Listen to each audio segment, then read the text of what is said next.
Yesterday, people gathered to protest the officer-involved shooting of Jacob Blake in communities across Wisconsin. And yesterday evening in Appleton, groups that support ending racism gathered at Houdini Plaza and marched in the city's downtown district. The BLM organization put out a call for action after yet another controversial police shooting. Yeah, we want them. I want them cops arrested. I want them cops that was out there off the force. Everything. I want them cops arrested. That was a whole unarmed black man y'all shot. The protest remained peaceful, with other demonstrations planned throughout the region later in the week. And this morning, we have the latest on the aftermath in the officer-involved shooting of Jacob Blake. For the second night in a row, protesters spilled into the streets of Kenosha, Wisconsin, defying a county-wide emergency curfew and clashing with police. Officers fired tear gas as at least one car was set on fire. Demonstrators are calling for justice in the shooting of Jacob Blake, a black man who was shot in the back Sunday during an altercation with police as he tried to get in his car. A video circulating on social media appears to show an officer shooting Blake at least 7 times.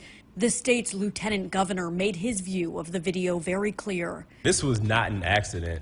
This wasn't bad police work. This felt like some sort of vendetta being taken out on a member of our community. Police have remained tight-lipped about the shooting, which has left Blake hospitalized in serious condition. They said officers were responding to a domestic dispute when they encountered him, but didn't say what that dispute was or why police opened fire or whether Blake was armed.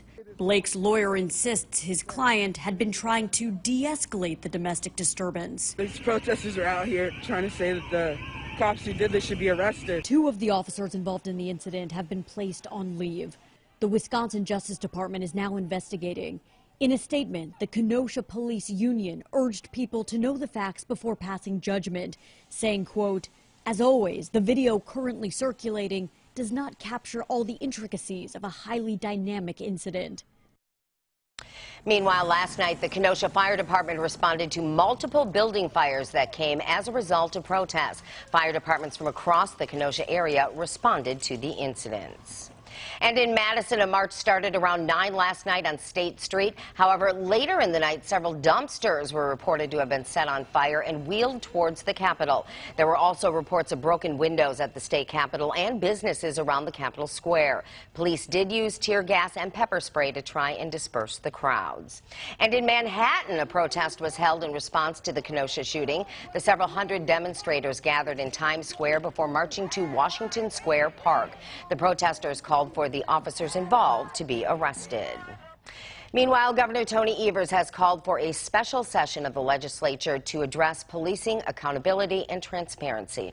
Yesterday, Evers held a news conference with Lieutenant Governor Mandela Barnes and called racism a public health crisis in Wisconsin.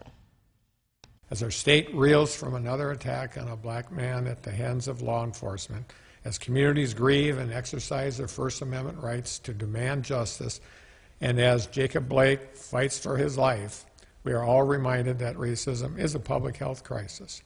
There is no time to waste. The special session is expected to begin next Monday in Madison.